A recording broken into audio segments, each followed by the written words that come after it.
네, 계속해서 노영의 뉴스 인사이다 이어가도록 하겠습니다. 아침 저녁으로 정말 선선해졌죠, 날씨가. 계절이 바뀐다는 걸 이렇게 알 수 있고요. 나이가 들어가는구나 또 확인이 됩니다. 정치의 계절도 그냥 같이 다가오는 것 같아요. 오늘 어떤 눈에 띄는 소식이 있는지 이분하고 함께 짚어보겠습니다.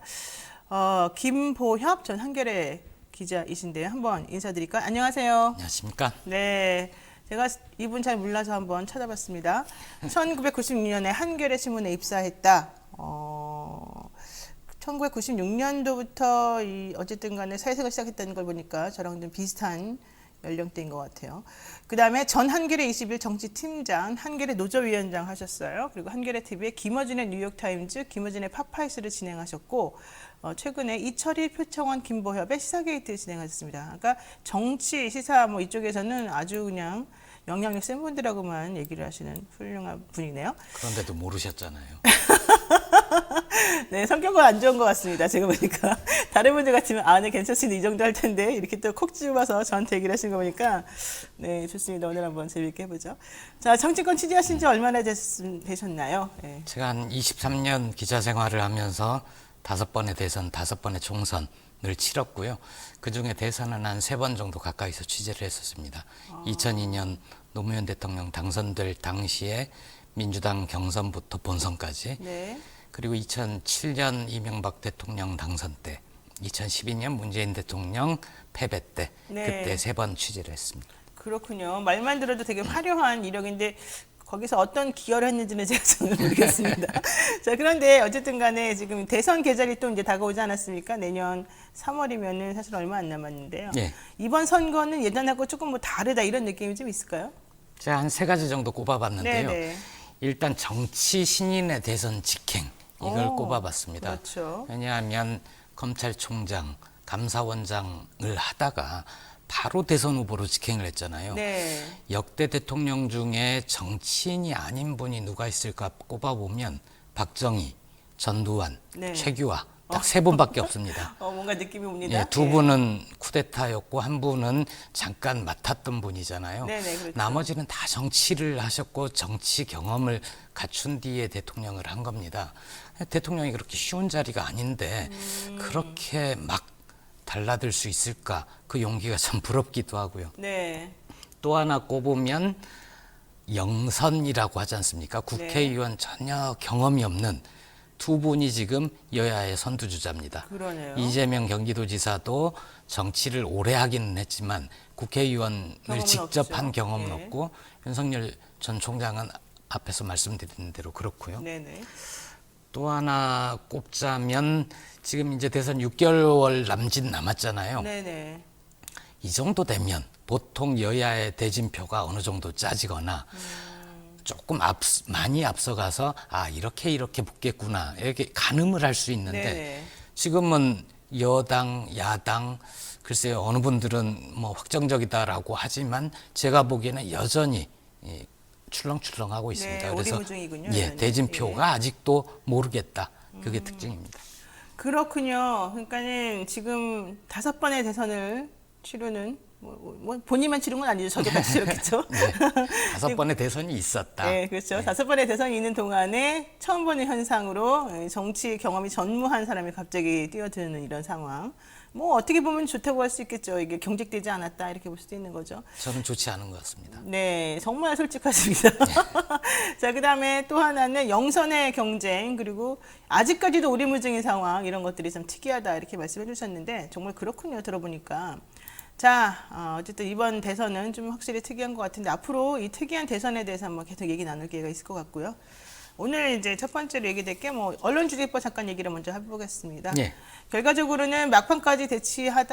사실 어제 대치도 아니었어요. 그런데 어쨌든 본회의가 무산이 됐고요. 예. 이철희 정무수석이 등장한 이후에 갑자기 여권의 기류가 바뀌었다 이런 얘기도 나왔어요. 왜냐하면 민주당은 좀 강경하게 뭔가 좀 밀어붙일 생각이었던 것 같은데 갑자기 이철희의 짜자잔 등장으로 인해서 분위기가 바뀌고 그런데 이상하게 민주당이 좀 한 발 물러서는 분위기이다 보니까 또 갑자기 야당에서 또 세게 나오는 것 같아요. 자, 본회의 상정 연기하면서까지 어쨌든 오늘 처리하겠다 이런 얘기 하고 있는 중입니다. 민주당 갑자기 이렇게 조금 약하게 보이는 행동, 이게 왜 그런 겁니까? 뭐 이유가 있나요? 오늘 오전 10시에 다시 여야 원내대표가 한다고? 협상을 한다고 하죠. 예. 그리고 이철희 수석이 나타난 것 갑자기는 아니고 네네. 지난주부터 청와대 쪽에서는 조금 신중 처리 의견이 나오긴 했습니다. 왜냐하면 이게 일단 8월 국회에서 처리 가능성은 전무하고 네네. 필리버스터를 한다고 했으니까요. 9월 정기국회 초입부터 이 법을 둘러싸고 여야가 강하게 대치를 한다 하면 문재인 정부의 마지막 정기국회예요. 이번 정기국회에서 뭔가 성과도 내고 싶고 통과하고 싶은 법안, 예산 처리 이런 게 많은데 네. 처음부터 강하게 대치할 경우에 청와대로서는 부담스러운 측면이 있었고요. 또 하나는 민주당이 좀 서두른 측면이 있습니다. 네. 이 언론 관련된 건 언론중재법뿐만이 아니고 굉장히 포괄적인데 언론이 신뢰도가 떨어지고 어떻게 하면 신뢰도를 높일 수 있을까? 공영방송 지배구조는 어떻게 할까? 네. 언론이 실제로 공론장 역할을 할 수 있도록 우리는 어떻게 지원할 수 있을까? 이런 얘기도 같이 해야 되는데 네. 오로지 허위 가짜 뉴스 하면 처벌한다. 이런 식으로 되게 얄팍하게 다가오고 또 수순으로 봐도 민주당 법안에 동의하는 분들도 많을 텐데 네. 그러면은 동력을 만들어 가야 되잖아요. 네, 그렇죠. 그런데 그러지를 못했죠. 그러다 보니까 계속 밀렸던 거고 기세 싸움에서는 지금 국민의힘이 우위에 있습니다. 제가 보기에는 9월 정기국회 처리가 어려울 수도 있을 것 같습니다. 그래요? 네. 사실 저도 이 언론중재법 관련해서 개정안에 대해서는 일단은 찬성하는 입장인데 찬성하는 입장의 목소리들은 조금 샤이하게 나가는 것 같고 네. 그다음에 반대하는 사람들 목소리가 엄청 크게 나가는 것 같아요. 그래서 이게 제대로 된 국민과의 그런 소통, 공감 이런 게 좀 부족한 거 아니냐, 전략에서 좀 미스난 거 아니냐 이런 생각이 들었는데 이게 사실은 국회의원들이 정치인이다 보니까 기자나 언론인들 눈치를 조금 봐서 그런 거 아닌가 또 생각이 들더라고요. 그런 면도 있습니까?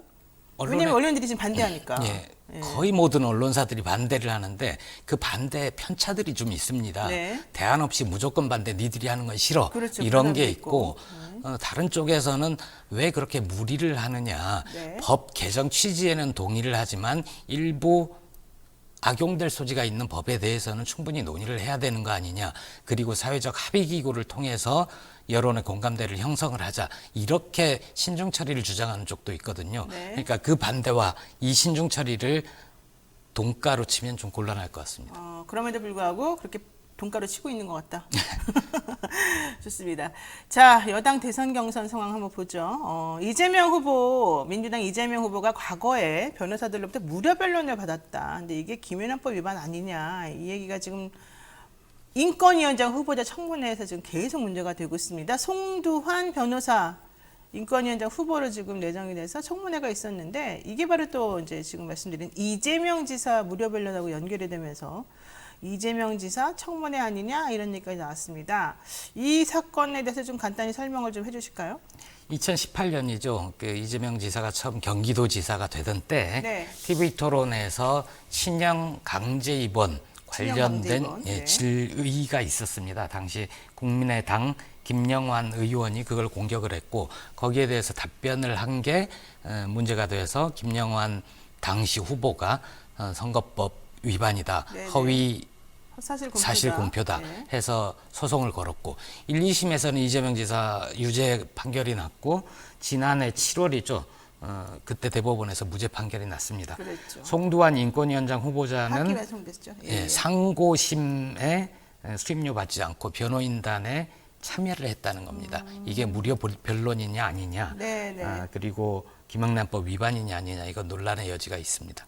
그러니까는 이재명 후보 지난해 공직선거법 위반 재판에서 송두환 국가인권위원장 후보가 이름을 올렸어요. 예. 실제 본인이 뭐 변론 활동을 한 건 아니고 일단 이름이 올라가 있어요. 변호사 명단이 한 30명 정도 되는데 거기 이름이 올라가 있으니까 아니 당신은 그러면 돈 안 받고 이름만 올려줬느냐 말이 되느냐 이거 나중을 대비해서 무료 변론 해주면서 결과적으로는 부정청탁금지법 위반한 거 아니냐 지금 이게 지금 쟁점이라는 거잖아요. 예. 자, 성일정 의원이 이렇게 말하네요. 뭐 일반인에게 이런 사건이 있었다면 당신은 무료 변론 해주시겠습니까? 이렇게 또 물었더니 송 후보자가 이거 직무 관련성이 없기 때문에 이거는 청탁금지법 위반 아닙니다. 이렇게 얘기를 했던 것 같아요. 그랬더니 전주혜 의원이 이재명 지사는 원래 아는 사이입니까? 그러니까는 누군지는 알고 있습니다. 아는 사이는 아닙니다. 뭐 이런 얘기했습니다. 자, 이런 식이라고 한다면은 사실은 이름 올려준 사람들이 되게 많은데. 그러니까요. 이거는 이전에 어떻게 봐야 여야 될까요? 통틀어 아마 그 정당의 대표급 혹은 굉장한 중진급, 거물급 이런 사람들의 재판이 열리면 선거인단 규모가 30명 뭐 많을 때는 그렇죠. 뭐 100명이 100명도 넘어가죠. 되고요. 예, 예, 예. 그럴 때 저는 그분들한테 다 수임료 주나 이런 생각이 드는데요. 네. 아마 그러지 않을 거고요. 어제 박주민 의원이죠. 네네. 민변의 회장을 지냈고 송두원 위원장 후보가 그렇죠. 그리고 민변에서는 그런 일이 관례처럼 있어 왔다. 그 소송이 검찰이 권한을 남용해서 한 거라든가 아니면 이 피의자 재판을 받고 있는 분의 지지, 동조, 공감, 연대 뜻으로 이름을 올리는 경우도 있다. 네. 그럴 때 돈 받는 거 아니다. 수임료 받지 않는 관례가 관행이다. 있다. 예. 그러니까 그건 관행은 아실 거 아니에요. 전 그쪽이 아니라서 잘 모르겠고. 네, 이름이 올려진 경우는 예. 많이 있죠. 예. 그런 말이 있습니다. 선거 관련 오랜 격언 중에 우리는 무대 위에, 저들은 도마 위에. 그런 게 있어요? 무슨 네. 뭐라고? 누가 우리는 우리 편은 무대 위로 올라가야 무대 위로. 돼서 잘난 척 뿜뿜해야 되고 네. 저들은 도마 위에 올려서 혹독한 검증과 아. 비판을 해야 된다. 그래야 선거 이긴다. 이런 그런 격언이 있군요. 격언이 있습니다. 네. 그런데 네. 어제 결국은 이낙연 후보 쪽에서 네. 이재명 후보를 도마 위에 올려버려서 국민의힘이 신나서 송도한 인사청문회에서 마구마구 칼질을 한 거죠. 네. 그래서 거의 뭐 차도살인 수준이었군요. 예. 그렇다면은 이낙연 후보 측에서는 성공을 거뒀다고 보는 거예요? 제가 보기에는 자신들의 지지자를 묶어주는 효과, 강화하는 효과는 있지만 민주당 지지로 표를 확산하는 네, 그런 네. 데서는 실패했다고 봅니다. 그렇군요. 어쨌든 간에 이 후보 측에서는 민변 소속 민변이었잖아요. 원래 또 이재명 후보가. 예. 예, 그러니까 민변 소속 변호사들이 이럴 때 서로 십시일반으로 이름 올려주고 이런 거는 다반사고 관행이다 이런 얘기를 했고 30년 넘은 그런 일이다라고 얘기를 했습니다만은 여기에 대해서 이제 이낙연 후보 측에서 이른바 명락대전을 계속 이어나가고 있다 이런 얘기인데 이게 바로 충청 표심 때문이다 이런 얘기가 있습니다. 요즘에 충청권의 표심을 잡는 자가 승리할 것이다 이런 얘기를 하고 있는 상황에서 결과적으로는 캐스팅보트 역할하는 이곳에 지금 표심을 얻는 게 중요한데 그게 9월 4일이나 5일 정도에 지금 표심이 나오지 않겠습니까? 그것 예. 때문에 일부러 지금 이재명 후보를 이낙연 후보 측에서 공격하고 있는 거다 이런 얘기가 나오더라고요. 그렇게 봐도 될까요? 이낙연 후보 쪽이 좀 급해지기는 했죠. 골든크로스 일어난다라고 지지율 상승 국면에서 네. 얘기를 하고 자신감을 내비쳤는데 실제로는 정체이거나 하락세로 들어가면서 이낙연 후보 쪽에서 자신의 상품을 내놓지 못하고 이재명 후보를 gal가서 바꾸려는 그런 네거티브를 좀 많이 하다 보니까 네네. 별로 성과를 보고 있지 못하고요. 네. 충청 지역을 앞두고 있죠. 첫 번째 경선지라 매우 중요합니다. 이전에 민주당은 대체로 제주도에서부터 시작을 했습니다. 근데 제주는 경선 규모도 작고 그 다음 지역 가자마자 순위가 바뀌고 그러니까 크게 주목을 받지 못했는데 충청은 규모가 꽤 되죠. 그렇죠. 그리고 중원이고 네네. 충청이 대통령을 결정한다 할 정도로 충청에서 이기지 않고 대통령이 된 사람은 없으니까요. 충청이 또 호남보다 유권자가 많잖아요. 그렇습니다. 네. 근데 이제 민주당 경선으로 국한에서 보면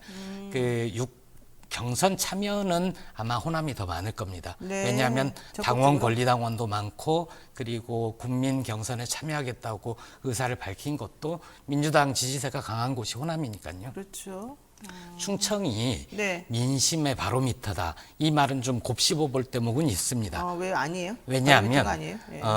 그 민심을 선도로 해서 충청이 결심을 하면 다른 데가 다 따라가서 그 사람이 대통령이 된다 이건가, 아니면 충청의 민심이 내세를 잘 읽어서 될 사람을 지지한다인가, 두 개는 좀 다르지 않습니까? 네. 해석을 달리하는 분들이 꽤 있습니다. 그러면 본인은 두 개 중에 뭐라고 보시는 거예요? 저는 후자 쪽에 가깝다고 봅니다. 후자 쪽이다. 네.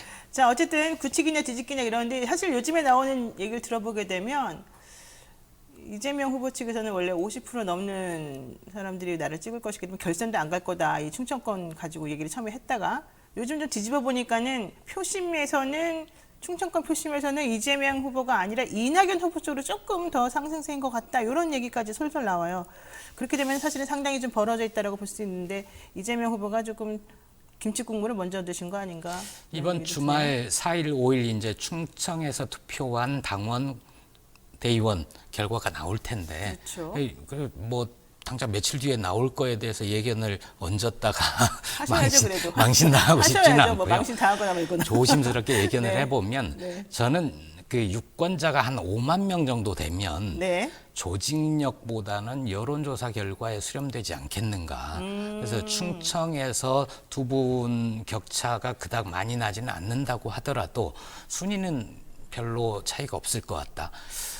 이재명 후보 쪽에서 50% 얘기하는 건 욕심이고요. 욕심이다. 과한 거고, 이낙연 후보 쪽에서 그쪽에서 나를 지지하는 국회의원들이 더 많기 때문에, 나를 도와주는 의원들이 많기 때문에 내가 이길 것이다 하는 것 역시도 과장됐습니다. 왜냐하면 한 국회의원이 지역구에서 영향력을 행사할 수 있는 당원 규모가 적으면 200명 정도 되고요. 정말 지역구 관리를 잘했다 하면 한 2,000명 정도 됩니다. 그 격차인데, 생각보다 많지 않네요. 그렇습니다. 네. 그렇다고 해서 네. 그 지역위원장인 국회의원이 이 사람입니다라고 찍어준다고 해서 요새 똑똑한 당원 대의원들이 아 그렇군요 하면서 다 찍지 않거든요. 그렇죠. 예, 그래서 네. 조직표가 많다고 꼭 이기는 건 아니다. 그리고 요즘은 조직의 선거가 아닌 것 같더라고요. 맞습니다. 자기 마음대로 선거인 것 같아요. 예. 자, 지금 노영의 뉴스인사이다 김보합 기자와 함께 얘기 나누고 있는 중인데요. 댓글 한번 잠깐 보면은요. 어쨌든 가짜뉴스법, 언론중재법 이거 제목 바꿔라. 가짜뉴스 처벌하자는데 왜 이렇게 말이 많냐 이런 얘기를 하시고요. 법무부 차관 우산 의전 왜곡만 봐도 언론은 반성이 없는 권력입니다. 헤드라인 장사하는 언론이 자정 능력 상실한 지 오래인데 국민이 계속 참고 기다려야 되겠습니까? 뭐 이런 얘기 지금 하고 계시고요. 김보합 최고 이런 얘기도 하나 있습니다. 자, 두 번째 얘기 한번 얘기해 볼게요. 윤혜숙 의원의 의원직 사퇴 선언 이것 때문에 좀 시끄러웠는데요. 여기에 대해서 이런 평가가 있습니다. 자의식 과잉으로 홧김에 사퇴한 거 아니냐 이런 가능성을 사실은 김보혁 기자가 지금 언급을 하셨어요. 뭐 저도 어느 정도는 좀 동의하는 부분이 있긴 합니다만은 또 전략이라고 하는 측면이 가미된 것도 우리가 또 배제할 수가 없지 않겠습니까? 예. 자, 정확하게 판단을 내려본다면 어떤 걸까요? 정확하게. 제가 홧김이라고 한 건 화가 난다 해서 나 던져 이런 거라기보다는 자기 스스로 너무 중요하고 정치인들이 대체로 세상이 자기를 중심으로 돌아간다 이게 그렇죠. 강하지 않습니까? 예, 예. 제가 보기에 이분은 더 강한 것 같습니다. 자의식 과잉이다? 예, 그런 상태에서 아니 어떻게 나한테 이런 일이 보통 이런 일이 있으면은 당하고도 상의를 하고 그렇죠. 보좌관도 상의하고 지지자들과도 네. 의논을 합니다. 그런데 그게 아닌 거죠. 난 이런 거 견딜 수 없어. 던져. 하고 그런 점에서 홧김에 갔다는 거고요. 이분이 사실 정치 신인이잖아요. 초선이고. 네, 초선이죠. 정치부 기자들도 이분 이름을 처음 안 게 저는 임차인입니다. 이 5분 국회 발언. 연설? 네. 예. 그 이후에 주목하기 시작을 했거든요. 근데 그때 주변에서 너무 많이 너무 부추겼습니다. 뛰어들었어요. 예. 네. 뭐 바로 장관을 가도 될 사람이다. 서울시장 후보로는 어떠냐. 뭐 네네. 이러다 보니까 스스로도 난 안 그래도 중요한 사람이었는데 네. 굉장히 중요해서 대선 출마 선언까지 해버렸잖아요. 그렇죠. 그러다 보니 그렇게 자기애가 강하고 자식 과잉 상태에서 흠집이 나니까 던지자. 물론 전략적인 측면도 있었을 거라고 봅니다. 그러니까 전략적인 측면도 있겠지만 이제 사실은 자기를 너무 사랑해서 이런 게 나온 거다 이렇게 지금 보시네요. 좋습니다. 우리도 우리를 사랑하는 뉴스토마토 노영의 뉴스 인사이다입니다. 아까 말씀드렸어요. 우리 10만 주택구 운동 여러분들 잊지 말고 해주시고요. 자, 어쨌든 윤희숙 의원 사퇴 선언 계속 얘기를 한번 해볼까요? 윤희숙 의원 사퇴 선언이 그런데 이번이 처음이 아니다. 사실 며칠 전에 기사가 났어요. 이분이 예전에 있었던 어떤 위원회 위원일 때 이제 노사정 협의회 관련된 내용이었었는데요. 예. 그때도 한번 이렇게 또 팍 던져버렸다 이런 얘기가 있더라고요. 최저임금위원회 공익위원 할 때도 네, 그렇고 KDI에 재직할 때도 후배 박사들과 갈등이 있을 때 그랬다는 우석진 명지대 경제학과 교수의 경험담이 있습니다. 그러니까 친분이 있는 예. 사람이 이제 얘기를 해줬다는 거죠. 그렇습니다. 이게 그래서 사실은. 이분이 이전에 사퇴 카드를 던져가지고 대체로 성공했다. 그게 좋은 결과를 얻었기 때문에 이번에도 그런 거 아니냐, 안타깝지만 그런 거 같다라고 이분이 추정을 하는 거죠. 네네네. 예. 자, 그러니까 개인적으로 잘 아는 사이이기 때문에 어쨌든 간에 정책 측면에서 좋은 정치인이 되기를 바랬는데 보니까는 사건이 좀 스캔들처럼 되고 있는 것 같아서 좀 안타깝다 뭐 이런 얘기인데 원래 이분의 스타일이 상황이 좀 어렵거나 본인에게 좀 불리하게 돌아간다 싶으면 오히려 상상하지 못했던 초강수를 두면서 뭔가 문제를 해결해 보려고 하는 예. 그런 사람이다. 지금까지 아마도 3번 정도 사퇴 얘기를 하는 것 같다. 이런 얘기를 했습니다. 노무현 대통령도 초선 때 네. 의원직 사퇴를 한번 선언을 한 적이 있었습니다. 근데 노무현 그때와 사안이 다릅니다. 네, 노무현 대통령을 그렇게 동급처럼 비교해 아니, 주시면 안 될 것 그러니까 같은데. 사안이 이분은 네. 부친의 부동산 투기 의혹에 자신이 연루가 돼 있느냐 마느냐 뭐 이런 거였고 노 대통령은 당시에 초선 의원으로 국회 들어와서 환경노동위원회에서 근무를 하는데 일을 하면서 뭐 청문회에서도 뭐 하고 많이 했지 않습니까? 네. 당시에 환경노동위원회에서 자기가 뭘 하려고 해도 할 수 있는 게 없다. 그렇죠. 무력감을 느끼면서 이런 국회의원이라면 할 필요가 있느냐 하고 던졌던 적이 있죠. 그러니까 진정성 측면에서는 좀 다른 것 같아요. 그런 것도 예. 참고를 했었던 것 같고 아. 그리고 오세훈 서울시장도 2004년으로 기억을 하는데 초선 의원을 하고 다음에 뭐 재선 넉넉히 가능한데 네네. 당시에 한나라당 국민의힘 전신이죠. 그때 정치자금 문제 가지고 시끄러웠거든요. 그렇죠. 찻대기 정당이다. 재벌들 돈 땡겨서 트럭에 싣고 당사라고 갖고 왔다. 이런 문제들이 불거지면서 참회록을 씁니다. 당시 오 의원은 별로 중진도 아니고 초선이었는데 네네. 이런 정치 문제에 있다. 참회록 쓰고 나는 불출마하겠다. 그때 제가 기사를 썼던 게 이분이 정치를 그만두는데 다시 돌아올 것 같다. 그때 돌아오는 오세훈은 지금의 오세훈과 체급이 다를 급이 거다. 달라진다. 예, 그렇게 썼는데 10년 뒤에 서울시장으로 돌아왔죠. 그럼 결과적으로는 의원직 사퇴가 정치 사퇴는 아니니까 예. 이 윤희숙 의원도 마찬가지로 체급을 올리기 위해서 이런 행동을 한 거다. 약간 벼랑 끝 전술, 저는 좀 약간 북한이 잘 쓰는 그런 전술하고 좀 비슷해 보여요. 그런 거죠. 느낌상. 불이 났는데 이쪽에서 불을 확 더 크게 불은 불로 질러서 쏟아붓는다? 예, 네. 그런 측면도 있고요. 네네. 근데 본인이 워낙에 지금 대선 주자잖아요. 나는 이미 대선 주자 급이야라고 생각을 하고 생각하죠. 있기 그렇죠. 때문에 예. 뭔가를 해서 돌파를 해보고자 하는 생각도 있는 것 같습니다. 그러면 성공을 좀 한 거예요, 지금까지는? 아니요, 저는 실패한 것 같습니다. 성공하지 못한 예. 것 같아요. 오히려 이게 또 부메랑이 될 수 있다는 것 같아요. 근데 윤 의원이 세비 반납, 보좌질 면직 이런 것들도 지금 얘기하는 것 같은데 어떻습니까? 어제 저녁 상황까지는 네. 보좌진과 미리 얘기를 못해서 사실 그분들은 생계가 걸린 문제거든요. 뭐 그분들 짐 싼다는 것까지 사실 처음에 나오긴 예, 했었습니다만. 네. 짐은 다 쌌답니다. 김진애 의원 경우에 서울시장 출마를 하면서 그만뒀잖아요. 네, 그래서 김의겸 의원이 물려받았죠. 예, 보좌진을 승계해 줄 수 있느냐 뭐 이런 상의까지 했던 건데 이분은 그런 것도 없었고 본인이야 뭐 어떻게든 먹고 살 수 있겠지만 그리고 그렇죠. 세비 나온 거 기부한다고 하지만 이 보좌진 문제는 좀 뒤늦게 고민이 될 겁니다.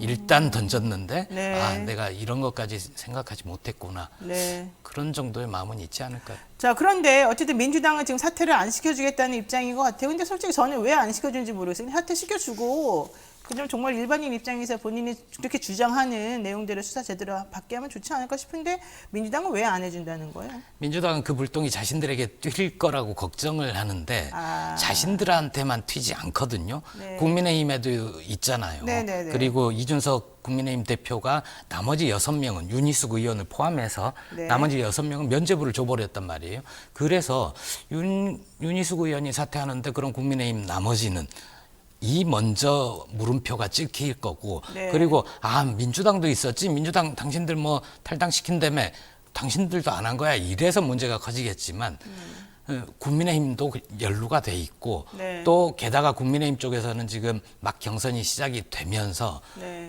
대선 주자들이 까기 시작하잖아요. 네. 나는 이렇게 당당해라고. 근데 거기에 정치를 오래 한 분들은 비교적 관리를 해왔겠지만 정치 신인들 경우에는 뭔가 문제가 될 만한 소지들이 있고 그렇죠. 지금 관리가 안 뭐 될 텐데요. 몇 가지 얘기가 네. 나오기 벌써 시작했지 않습니까? 네. 그러니까 곤혹스러운 게 저는 민주당만 곤혹스럽지 않을 거다. 그거보다도 곤혹스럽고 말고 정치 계산보다도 아니 한 국회의원이 자신의 의지를 가지고 네. 나는 이런 문제가 있고 이런 억울한 점도 있고 해서 난 사퇴하겠습니다라고 네, 네. 의지를 밝히면 그걸 존중해 주는 게 맞죠. 그렇죠. 존중해줘야죠. 그리고 이준석 대표가 그때 같이 가서 울어주고 그랬는데 네. 이거 안 해주면은 지금 너무 이상한 거 아니겠습니까?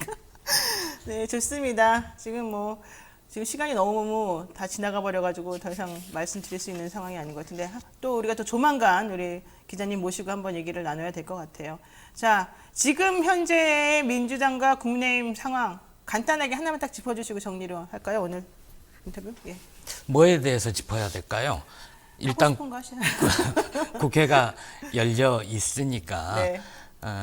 기세가 언론중재법과 관련해서 얘기하면 국민의힘이 지금 기세가 올라서 아무런 대안도 내지 않고 뭐 사회적 합의가 있고 이런 것도 동의하지 않고 그런데 네.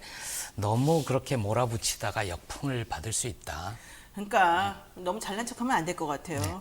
보니까는 선출직이 뭔지도 이해 못하는 어른 아닙니까? 나만 옳다는 안하무인의 행동을 미화시키기보다는 치료가 필요해 보입니다. 이렇게 또 의견 주신 분도 계시고요.